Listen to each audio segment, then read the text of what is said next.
บ่นี่ฮะพักเข้านี่ฮะถ้าได้กินอยู่ติยันมักแตงเฮ็ดบ่กินบ่ยังบ่ได้กินโอ้ ดีใจเลยดีใจเลย ก็เป็นเงินอันน่ะทั้งพ่อลุงเนาะพ่อลุงคนเก่าคนเดิมมื้อนั้นแหละ โดย พ่อลุงทอมมี่ โดย เราฝากมาให้เนาะ โดย คือว่าเห็นถามทั้งพ่อเจ้ากินอีกคือว่าท่านได้กินข้าวเช้าเป็นจังได๋คือยังบ่กินข้าวเช้า เราบ่ค่อยได้กินเราเป็นอันนั้นเราเจ็บหัวแล้วก็เป็นหัวบ่ค่อยได้กิน เราบ่อยากบ่ โดย โดยมีแต่ครับเอาไว้เอาไว้ นี่แหละซื้อกินใช้ใจในครอบครัวเจ้าแหละเนาะประหยัดใส่ประหยัดซอยเอา โดย ซื้อในยามจำสิ่งที่จำเป็นเนี่ยสิ่งที่สำคัญที่ว่าเฮาใส่หรือว่าซื้อกินนั่นแหละ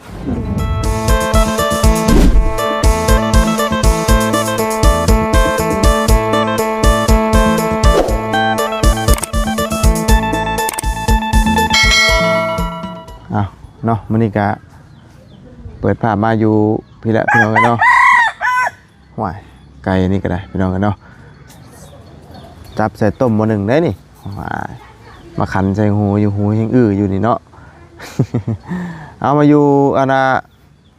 เฮือนบุษบาตากลมมื้อนี้พี่น้องเนาะก็บ่ได้เข้ามาหลายมื้อหลายวันแล้วพี่น้องเนาะก็เรื่องใหม่เรื่องต่อกระทั่งมาจันก็ได้ดำเนินการสั่งแล้วก็จะเป็นเงินสมทบกันคือเก่าเนาะสั่งไว้สั่งต่อในกับพี่น้องเนาะคนละเท่านั้นเท่านี้ก็ว่ากันเนาะเพราะว่าเฮาสิได้เอาเงินส่วนที่เหลือก็เอาไว้อย่างอื่นต่อสมทบตัวอื่นต่อเนาะเพราะว่าบ่ได้เอาเจ้าเดียวแบบปุ๊ซื้อไม่ผู้เดียวนะพี่น้องมีแต่ว่าคนนั้นมีเท่านี้นี่ก็เอามาสมทบกันเนาะ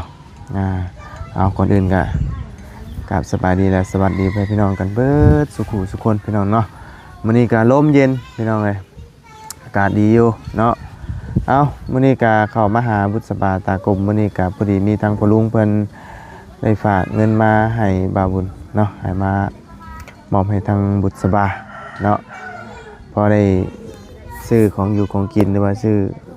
ในอยู่ในกินสู่น้องสู่นุ่งสู่พอกินนั่นแหละพี่น้องเอ้ยเนาะก็เป็นเงินจำนวน1 ล้านกีบเนาะทางพ่อเพิ่นฝากมาให้ก็เป็นพ่อลุง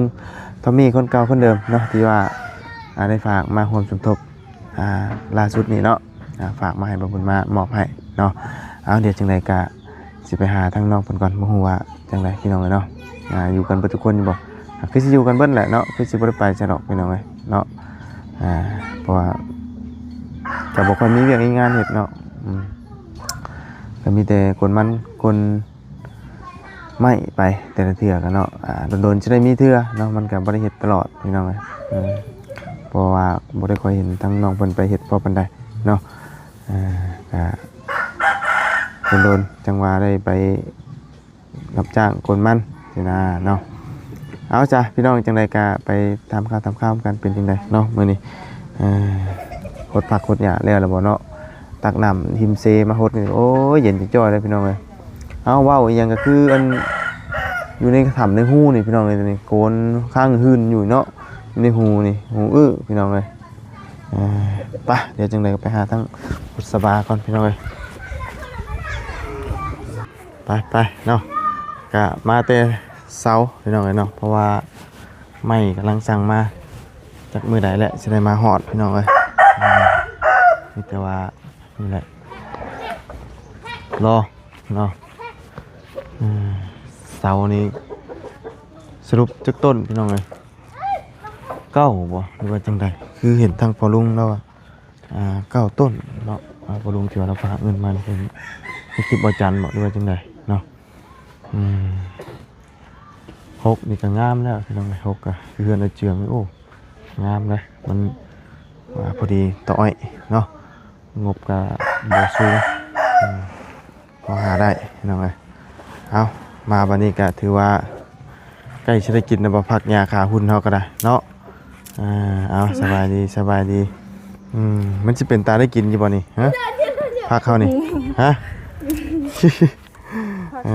ถ้าได้กินอยู่ติยันมักแตงเฮ็ดบ่กินบ่ ยังบ่ได้กิน โดย โอ้ยังบ่เป็นเนาะ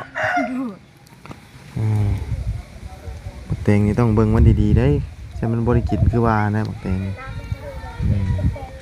ประกาศบางอย่างจะได้กินอยู่เนาะฮดแล้วบ่มื้อนี้ฮดนะยังบ่ได้ฮดอยู่ โดยเขาแต่ตอนเช้าตอนแรงยังทัน โดยท่านได้ฮดซ้ำ โดย ตอนเช้าได้ฮดแล้วติ พูดแล้ว อ๋อมันอันว่าลมมันแห้งไว้เนาะ โดย มันบ่อยากซุ่มปานใดแต่ว่าประกาศคืออันงำกันแท้นี่บ่มันก็สิใหญ่อยู่บ่นี่จงสิมันสิบ่ใหญ่ครับ โพดโดย ฮะ มันทีโพด ทีพ่อเนาะ โดย ไผหวานนี่นะ ค่อย โอ้ยเนาะหวานทีเกินเฮ้ยห ว่าว าน สิ ที ว่าสิเอาออกหมดว่าสิอันนั้นเอาใหม่ หวานทีมันบ่อยากอันว่าใหญ่ โดย มันงำกันเด้เนาะต้องให้มันอันว่าห่างๆคือผักหอมนี่พอดีได้นี่ผักหอมมันสิอันว่างามอยู่เพราะว่ามันห่างเด้เนาะ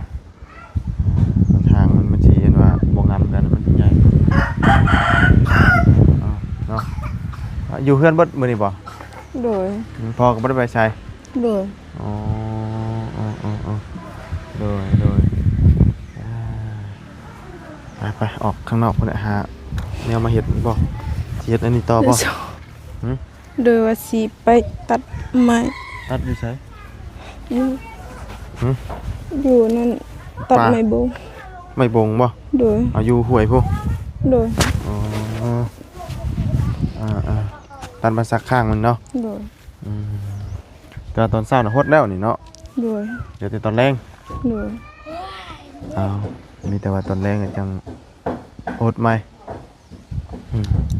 หาบน้ำเซพุ่นแหละมื้อละจังหาบฮด มือละ2หาบ มี2หาบฮดหลายบ่ได้เด้เนาะ โดย เมื่อยเว้นหยังมันเป็นชั้นอยู่เด้เนาะ โดย เพราะว่ามัน สูงพี่น้องเอ้ยน้ำก็เริ่มบกลงเรื่อยๆได้นี่จังหน่อยนี่เดือน4เดือน5นี่ใกล้ได้นี่อันนี้หากเดือน12โดย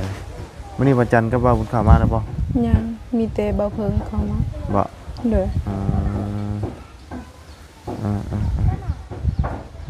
ไปจะหาหมองนั่งก่อนพี่น้องเอ้ยไปนั่งแช่หมองพรมๆเลยจักบาทเนาะหานั่งห่มแถวเฮือห้างคุณบ่ได้บรรยากาศเบิ่งคิมเซเนี่ยมองได้อันว่าเพิ่นสิเข้ามาเอาทรายน่ะ มองนั่น ฮะ เบิ่งนั่น อยู่ชนนี่บ่ โดย อันรถเพิ่นสิเล่นมาทางใดซะ ลงไปทางเขาเจ้าเฮ็ดทาง อ๋อแล้วก็สิมาเอาอยู่นี่พร้อมบ่ โดย มีหม่องเอาทรายนี่ได้ทรายเพิ่นมันหลายเด้นี่น่ะมันดูดเอาตามตะตักเอาตามตะพังนี่บ่หรือว่าจังได๋เด้เนาะ โดย โอ้เบิ่งไปมานั่งอยู่คิมเซ่ก่อนพี่น้องเลยเอาวิวทิวทัศน์อยู่นี่ก่อนปลูกมันไปหาอยู่หากินเองเนาะเบิ่งก่อนมันน้ำมันก็เจินเข้ามาเรื่อยๆเด้โอ้เพิ่นหาสอนได้เนาะ โดย โอ้เพิ่นสอนหยังสอนปลาหรือสอนกุ้ง ส่วนกุ้งและก็ปลา กุ้งแล้วก็ปลา โดย อืมนี่สอนกุ้งพวกเบิ่งครับโอ้หน่อยเป็นสอนกุ้งสอนปูสอนปลา เวลาเขาสอนมันได้ บ่ โดยน้องว่าสิไปสอนอยู่ตอนแรก สอนอยู่ใช้แถวนี้บ่ โดยแขวอันนั้น อืม ช่วงนี้เขาบ่ได้สอนแล้วก็มันได้หนาวๆไผอยากสอนก็ได้กู บ่ โดย นี่ทางเพิ่นเฮ็ดลงมาเอาใช่เนาะ โดย โอ้เพิ่นเปลี่ยนบ่ได้อันนี้เพิ่นรุดบ่ได้อันนี้เนาะเพิ่นสิมาเอาได้นี่เนาะเพิ่นดูดเอาบ่หรือว่าตักทางนั้นมาบ่โอ้คือ ยัง ใช่ บ่ทันแล้วเขาเห็น ทางกันบ่ โดยแค่รถจกมันเพหมาแล้ว บ่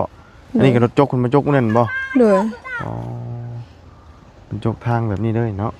ลงมานี่ แล้วก็สิเฮ็ดเป็นอันนั้นไปจักนี่เฮ็ดเป็นคันนองไปจักลงข้ามไปเอาทรายอยู่พุ่นเด้ทรายหลายจังแม่นบ่เลยเด้เนาะ โดย แต่บ่ฮู้ว่าเพิ่นสิเอาแบบใดนี่นะจกเอาเรื่อยๆบ่ โดยเอายามเดือน4เดือน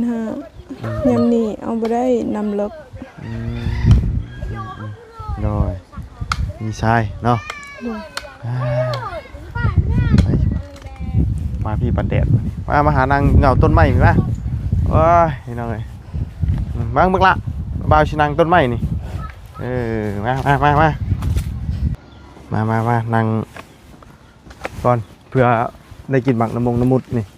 หมักน้ำมุดใกล้สุกแล้วนี่เนาะหมักน้ำมุดพี่น้องเอ้ยนั่งอยู่เบิ่งกันว่าเด็กน้อยเพิ่นสอนนี่นะเนาะสอนกุ้งสอนปูสอนปลา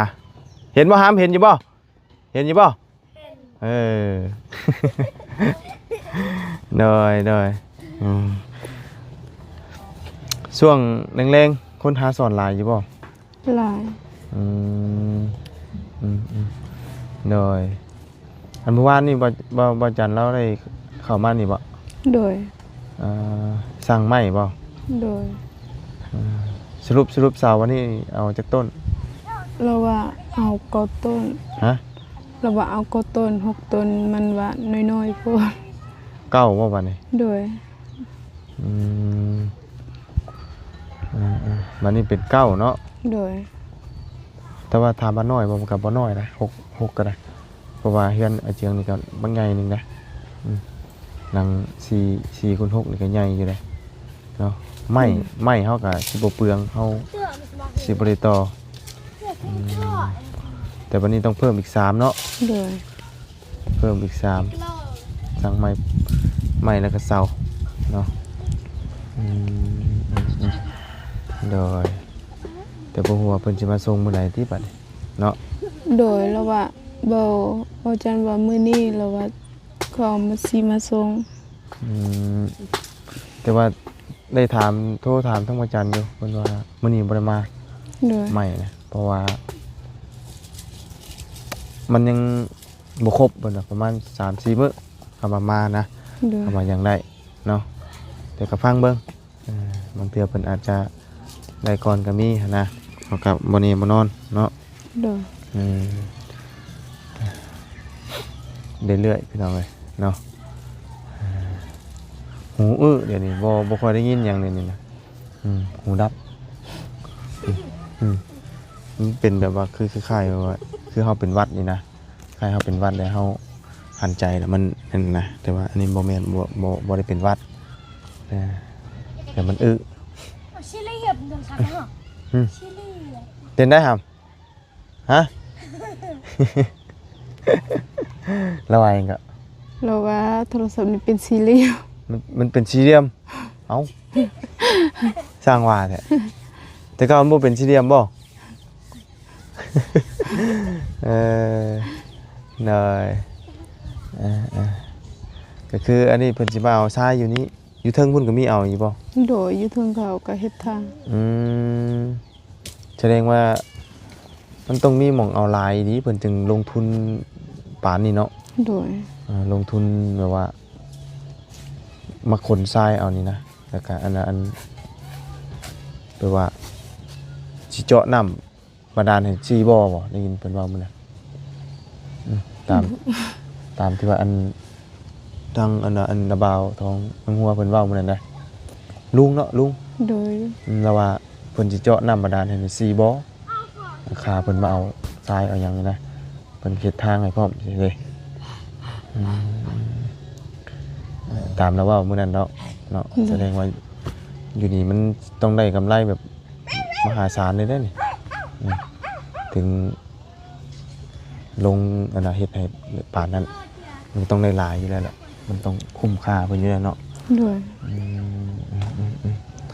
โดยเอาเนาะมื้อนี้ก็ครึมๆแน่แดดๆแน่ลมๆแน่เนาะเห็นหัวจักกระเทียมลงหั่นดูครับเลิกอยู่บ่ลงเบิ่งดูห่าลงเบิ่งดูห่าเลิกอยู่บ่นำได้ฮะเลิกบ่เลิกบ่ มาไปเดินโรตัวบ่ ฮะ ปอ ประมาณจักเม็ดท่วมบ่นี่ท่วมบ่ปลายนี่อันต้นนี่นี่ชูงบ่ เออเดี๋ยวเด็กหน่อยเพิ่นมาเบิ่งพี่น้องเนาะแล้วหาไม้อันนี้อยู่ฟังกันน่ะอยู่แถวนี้ก็ได้ที่เฮ็ดอนาข้างบักแตงอย่างนี้แหละตัดเอาไม้ขี้เหล็กนี่ตัดเอาไม้ขี้เหล็กนี่ง่ายๆเนาะแต่ว่าสิขวมไปพุ่นขวมไปบ่ได้เนาะต้องอาบน้ำถ้าว่าขวมไปพุ่นเนาะ เด้อ ขี่บักปุ้งล้มนะคำว่านั่นก็ได้เฮ็ดบักปุ้งล้มขี่ไปเพราะว่ามันยังมีน้ำเหลือเกือบอยู่ได้เนาะแต่ว่าทรายนี่เนี่ยทรายมันไหลมาเนาะ เด้อ ทรายมันไหลตอนน้ำมานะพี่น้องทรายนี่นะเนาะเอามื้อนี้ก็ถือว่าอยู่เบิดกูคน น้องสองคนไปอันนั้นไป ใช้มื้อนี้ ไปหานั่นไปหาเฮ็ดหนึงแล้วไปรับจ้างเขาไปอันนั้นคนนั้น คนมัน โดย เฮารับจ้างหรือว่าไปเอาแห้ง ไปรับจ้างบ่ได้ไปเอาเอง ถ้าว่า เพราะว่าบ่มีส่วนเด้ โอ้คำเฮาบ่มีสวนนี่แม่นเฮาบ่สามารถไปเอาแห้งคนเนาะ โดย หรือว่าไปซอยแห้งถ้าเฮามีสวนแปลว่าของเฮาก็มีของเพิ่นก็มีนี่เฮาต้องไปเอาแห้งเนาะ โดย เพราะว่าเฮาไปซอยเพิ่นแล้วเพิ่นก็ต้องมาซอยกลับคืนเฮาเนาะ โดย แต่ว่าอันนี้เฮาบ่มีเด้เฮาสิไปแบบในนามแบบนั้นบ่ได้เนาะ โดย ต้องไปในนามแบบว่าเพิ่นจ้างอย่างเดียว โดยคันเขาเจ้าให้ไปเขาเจ้าให้เงินแล้วก็ไปเขาเจ้าบ่ให้เงินก็แล้ว อืม ว่าสิไปเอาแฮงแต่บ่มีแนวเฮ็ด โดย บ่ได้เฮ็ดสวนบ่ได้เฮ็ดอาหาร บ่มีจักดีเด้อเนาะสวนนี่เนาะ โดยมีดินเฮ็ด อืมดินก็บ่มีหม้องเฮ็ดเนาะอึดอยู่แถวเนาะ โดย ส่วนหลายก็สิละมีแต่ภูเขาเนาะ โดย มีแต่ดินเพิ่นสิละมีแต่หากินเล็กๆน้อยๆนะเนาะ โดย โดยเอาก็คำมีก็ไปว่าเจ้าก็ได้ ไป อืม มื้อนี้ว่าสิไปอยู่กับอันนั้นเซาหัวไปเอาแฮงน้องฮักหั่นล่ะก็ว่าบ่ได้จ้างก็เลยบ่ได้ไป อ๋อ คันว่าไปเอาแฮงใครแน่จ้างบ่มีเงินก็เลยบ่ได้ไปอยู่ อืมเราไปของเราเองบ่หรือว่านี่ไง เราไปเอาแฮงของพี่น้อง อืมไปเบิดเลยป่ะ โดย ไปเบิดครอบครัวเราเลยป่ะ บ่ไปแต่2คนแล้วกับน้องจันและก็น้องหัว ตัวแม่เราล่ะไปสวนมันตนเอง โดยเพราะแสดงว่าบ่ได้อยู่เฮือนเนาะเพราะจังหวัด โดย ผ่านมาก็ได้บ่เห็นพี่น้องเอ้ยผ่านมาก็ได้เงียบกิ๊บเลยเนาะเงียบสมอยเลยบ่เห็นไผมิดจีดีพี่น้องเอ้ยเอานี่แต่ว่าเรื่องใหม่เรื่องต่อก็รอพี่น้องเอ้ยเนาะมันมาครบยังบ่รดพุ่นแหละจังหาเบิ่งนํกันเนาะว่าสิได้เริ่มต้นแบบใดตอนนี้ก็ยังถาไม้เนาะถาไม้ถาตอกอหยังแล้วก็เบิ่งงบบาทสิเดือเท่าใดเท่านั้นเท่านี้แล้วจังรวมกันใหม่เนาะตอนนี้ก็กำลังสั่งไม้มาอยู่พี่น้องเอ้ยเนาะไม้สั่งไม้นี่ก็สมทบเงินที่ว่าอันนี้แหละสมทบที่แล้วสมทบกันเนาะมันนี่เป็น9ต้นเนาะ โดย เพิ่มขนาดขึ้นอีกเนาะ9ต้นนี่ก็3ห้องเนาะ โดย 3ห้องแต่ว่าขนาดเฮือนก็ยังบ่ทันฮู้ว่าสิเอาขนาดใดบัดนี้7คูณ6จังซี่บ่หรือว่า7เท่าไหร่ก็เบิ่งก่อนเนาะเดี๋ยวเบิ่งนํกันต้องเห็นเด็กน้อยเพิ่นลงสอนเป็นตาได้อยู่บ่บุเอาบ่คือบ่ชงหรอกเนาะสอน ซ่อง แบบ เถื่อซ้ำเถื่อแล้วค่ะไปสอน แต่บ่ชงสิได้เนาะ โดย เบิ่งลักษณะนี่ซะเนาะมีแต่มื้อนี้ก็อันว่าทางบ่บุญก็มีทางพ่อลุงเนาะ โดย เพิ่นฝากเงินมาให้เจ้าเด้อ โดย ฝากเงินมาให้เจ้าซื้ออยู่ซื้อกินนี่ละ โดย ซื้อของอยู่ของกินให้น้องให้พ่อ โดย เนาะใช้จ่ายนี่แหละ ครอบครัวนี่แหละ โดย 2 3 4 5 6 7 8 9 10เนาะ1ล้านกีบพี่น้องเอ้ย ดีใจเลย ก็ ดีใจเลย ก็เป็นเงินอันน่ะทั้งพ่อลุงเนาะพ่อลุงคนเก่าคนเดิมมื้อนั้นแหละ โดย พ่อลุงทอมมี่ โดย เราฝากมาให้เนาะ โดย คือว่าเห็นถามทุกคนเจ้ากินอีกคือว่าท่านได้กินข้าวเช้าเป็นจังไดคือยังบ่กินข้าวเช้า เราบ่ค่อยได้กินเราเป็นอันนั้นเราเจ็บหัวแล้วก็เป็นหัวบ่ค่อยได้กิน เราบ่อยากบ่ โดย อืมอืมอืมอืมโดยมีแต่ครับเอาไว้เอาไว้ นี่แหละซื้อกินใช้ใจายในครอบครัวเจ้าแหละเนาะ โดย ประหยัดใส่ประหยัดซอยเอา โดย ซื้อในยามจำอันสิ่งที่จำเป็นเนี่ยสิ่งที่สำคัญที่ว่าเฮาใช้หรือว่าซื้อกินนั่นแหละเนาะ โดย เพราะว่าก็คือฮู้แหละเนาะเงินคำมันหายาก โดย เบิดมือเฮ็ดก็ยังบ่ได้ฮอดแสนเลยพี่น้องเอ้ยเนาะ โดย แต่ว่าบุญหาก็ยังบ่ได้เงิน เนาะ เนาะหาเงินยากชั่วโมงนี้นะเขาก็มีแต่ว่าประหยัดใส่ซอยเอาเนาะ โดย ป้าสนอมีแต่สุดท้ายนี่ก็ให้เจ้าฝากขอมุกขอบใจทั้งพ่อลุงเพิ่นคือเก่าเด้อ โด โด ย ยเพิ่น พอทอมมีว่ะ โดยพ่อลุง พอลุงทอมมี โดยเอาเนาะโดย ขอบใจพอลุงทอมมีเด้อที่โอนเงินให้น้องขอให้อยู่ดีมีแฮงไปไสมาไสก็ตลอดปลอดภัยความเจ็บอย่าให้ใดความใครอย่าให้มีพัฒนาสิ่งใดขอให้ได้สิ่งนั้นสาธุ แต่ขอบใจบ่บุญบันปานำเด้อไปสายมาสายก็ตลอดปลอดภัยความเจ็บใหญ่ใดความใครใหญ่มีพัฒนาสิ่งใดขอให้ได้สิ่งนั้นสาธุ ถูกเนาะเอามีแต่และหาเฮ็ดเวียกเฮ็ดงานเจ้าซาบัดนี้เนาะอันและหาเบิ่งมาเฮ็ดข้างตองแตงและฮดพักฮดยาและเนาะใกล้แล้วนับมื้อแล้วนี่ถ้าสร้างเพิ่นมาลงมือนี่ก็บางเทื่อเนาะหาหน่อไม้หน่อมันมาแกงให้เพิ่นกินเด้อนี่ เด้อ เนาะก็คือว่าแล้วข้าวเจ้าก็บ่ได้ค่อยมีเนาะ เด้อ ต้องซื้อข้าวซื้อน้ำอีกนะพี่น้องเอ้ยเนาะแต่ว่าตอนนี้กินข้าวเจ้าน้ำติ โดยกินข้าวขายหมูมื้อนั้นได้2.7 ล้านแล้วก็ซื้อข้าว2กระสอบ ขายหมู โดย หมูไว้ใช่ หมูป่าพอใส่แฮว มื้อใดน่ะจะถึงนะ เฮิงแล้ว ตอนบ่บุญเมื่อหั่น โอ้เราไปใส่ให้เราได้ โดย ใส่แถวนี้บ่ แคมปู ยังมีหมูป่าอยู่เนาะ มีบางหลายๆแต่มัน มันบ่ถึก โดยมีแต่เดือนนี้หากะ2โต อันเราได้เห็นบ่ โดย โอ้ แต่ก่อนก็ได้หลายอยู่ตอนยังบ่ได้เช้าแต่ตอนนี้เอาแล้วยังบ่ได้ใครได้ โดยโอ้แซ่บได้หมูป่าเนาะห่อสมคักได้นี่ ว่าสิค่าให้ลุงเพิ่มซื้อแต่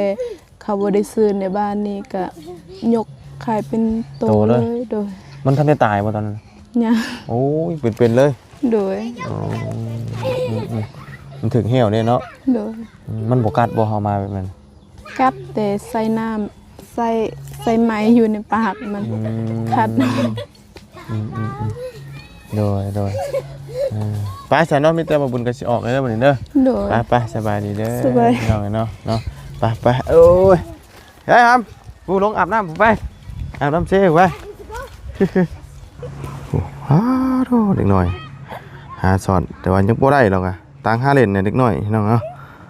ทางนั้นก็อาบน้ำปุ๊ฮาโดปุ๊ทางนั้นทางอาบน้ำเนาะแต่ว่าทางนี้เป็นเฮ็ดทางลงหน้านี่แต่ว่าทางนั้นเป็นสั้นคือเก่าไปอาบน้ำอาบบ่บ่อาบบ่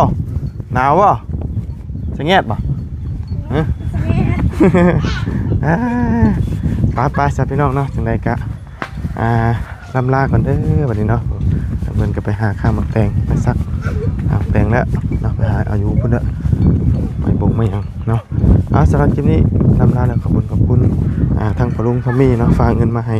น้องบุตรพอได้ใช้จ่ายซื้ออยากซื้อกินซื้อแนวอยู่ในคลิปนี้พอเนาะนอกตรงและเนาะก็ขอให้พระองค์อยู่ดีมีสุขกายสบายใจว่าเศรษฐกิจการงานใดก็ขอให้ราบรื่นรุ่งเรืองเจริญก้าวหน้าในหน้าที่การงานสิ่งสำคัญก็คือขอให้สุขภาพร่างกายแข็งแรงอยู่อย่างเป็นสุข มื้อนี้ก็ไปแล้วพี่น้องเอ้ยเนาะขึ้นไปขึ้นมาอยู่เอาขอบคุณเพื่อนพี่น้อง FC เด้อที่เข้าติดตามนะครับชมไปแล้วพี่น้องสบายดีเด้อเนาะบ๊ายบาย